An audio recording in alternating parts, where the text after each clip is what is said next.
Once Napoleon had been restored as Emperor of France in March 1815, he made peace overtures towards the opposing powers, which were quickly rejected.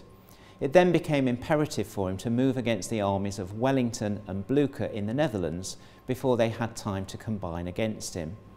Napoleon's troops made a rapid advance, news of which reached Wellington whilst he was attending a ball held by the Duchess of Richmond in Brussels on the 15th of June 1815. This became an iconic moment in subsequent histories of the battle. Jane Dalrymple Hamilton was at the ball and recorded her impressions of the scene in her diary, which is kept in the manuscripts at University of Nottingham. Dalrymple Hamilton notes the increasing amount of tension in Wellington as news arrived from various messengers of Napoleon's rapid advance. In subsequent years, the ball was immortalised in Lord Byron's poem Childe Harold's Pilgrimage, which noted the point at which soldiers took their leave from loved ones, possibly never to meet them again.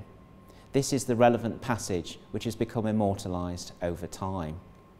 Ah, then and there was hurrying to and fro, and gathering tears, and tremblings of distress, and cheeks all pale, which but an hour ago blushed at the praise of their own loveliness.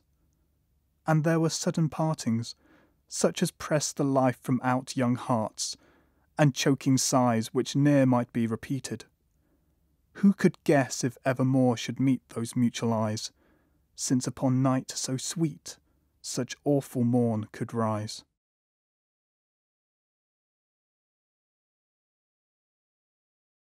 Wellington drew up his multinational army on a natural defensive ridge close to the village of Mont Saint-Jean, south of Waterloo.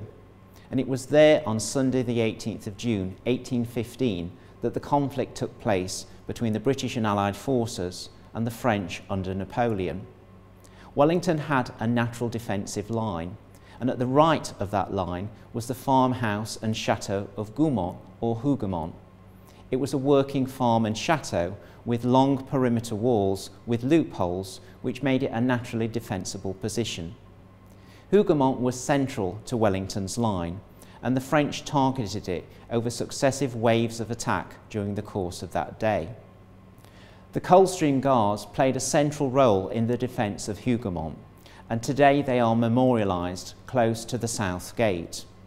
Hougoumont has recently been restored, partly with the aid of British government money, and you can now stay there as a visitor, waking up on the battlefield and experiencing some of the sights that might have greeted those who were defending it 200 years before.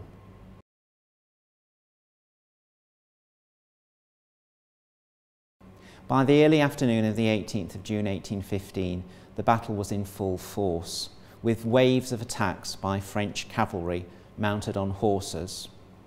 The best form of defence for the British and Allied troops defending themselves from this form of attack was to form hollow squares. So lines of infantry would fold in on themselves to form a hollow square or box, which could be defended with multiple troops and bayonets sticking out at all directions. This formation was noted to be significant in the ultimate victory of the British and Allied forces at Waterloo. Over the course of the afternoon, a number of contemporary accounts record the fact that the action had taken a desperate and bloody turn. The British launched their own cavalry countercharge, but they overreached themselves and lost about a third of the troops that had launched themselves in this desperate affray. All was now dependent on the arrival of reinforcements from the troops led by von Blucher, the Prussians, the first sounds of whose arrival started to reach the battlefield in the late afternoon of Sunday the 18th of June.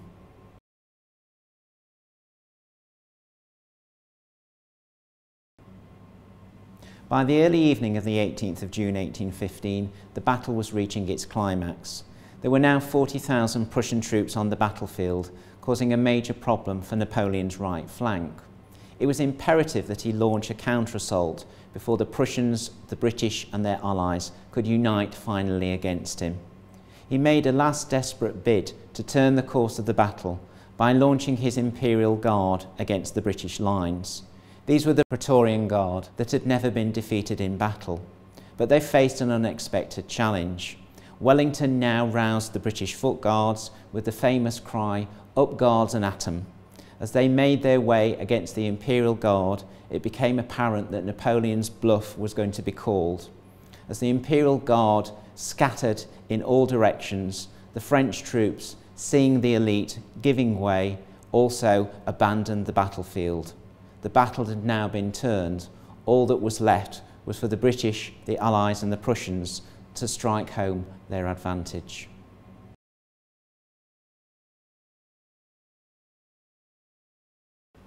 There was much subsequent debate about exactly where Napoleon and Wellington were located on the battlefield on the 18th of June 1815. In particular, Napoleon was supposed to have observed the battle from a gigantic observatory telegraph which was mounted on the battlefield. In fact, there's very little evidence that that was the case, but it was probably part of an optical telegraph system. More intriguing was the case of the Wellington elm tree. This was an elm tree located at the centre of Wellington's line, close to the farmhouse of La Haye Saint. It was from here that Wellington was supposed to have observed large parts of the battle. In subsequent years, visitors made their way to the elm tree and took mementos from it. This continued so frequently that in 1819 a concerned visitor decided to chop down the tree and bring it back home. It was then converted into all manner of Wellington-related memorabilia, including frames and snuff boxes. But the most significant pieces to be crafted from the Wellington elm tree were two magnificent chairs. One of them was gifted to George IV and is now in Windsor Castle. Another was acquired by the Duke of Rutland and is now part of the Duke's study at Belvoir Castle.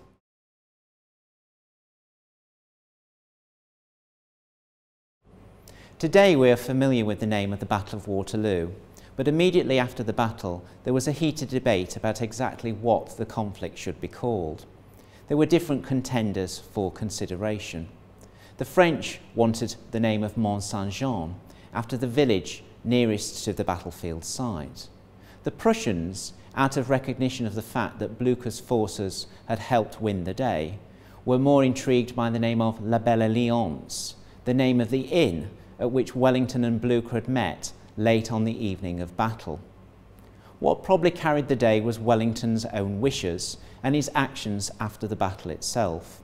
He repaired to his headquarters in the village of Waterloo, from where he wrote his account of the battle, his dispatch, the formal record of what had happened that day, which was sent home to London, the first official news of the great victory that he'd wrought.